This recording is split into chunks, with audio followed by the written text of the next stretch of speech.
Terre, écoute les paroles de ma bouche. Que mes instructions se répandent comme la pluie, que ma parole tombe comme la rosée, comme des ondées sur la verdure, comme des gouttes d'eau sur l'herbe. Car je proclamerai le nom de l'Éternel. Rendez gloire à notre Dieu. Il est le rocher. Ses œuvres sont parfaites, car toutes ses voies sont justes. C'est un Dieu fidèle et sans iniquité. Il est juste et droit.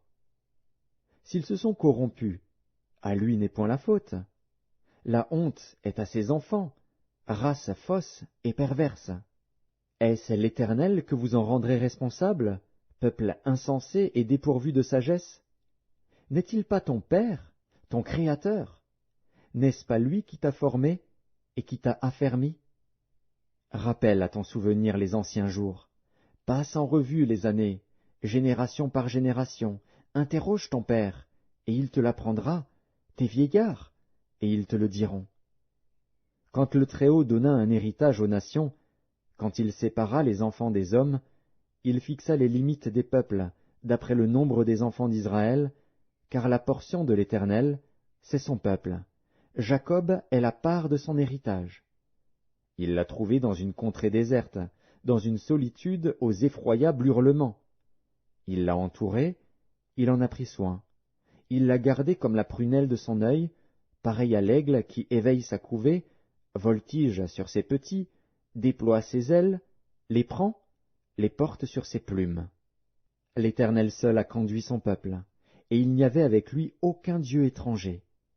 Il l'a fait monter sur les hauteurs du pays, et Israël a mangé les fruits des champs.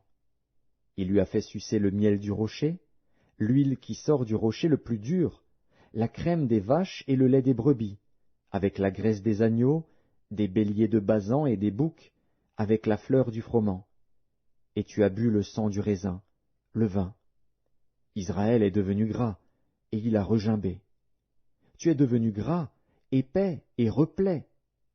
Et il a abandonné Dieu, son Créateur, il a méprisé le rocher de son salut, ils ont excité sa jalousie par des dieux étrangers, ils l'ont irrité par des abominations.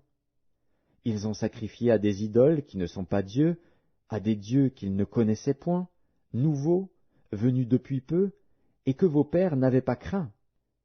Tu as abandonné le rocher qui t'a fait naître, et tu as oublié le Dieu qui t'a engendré.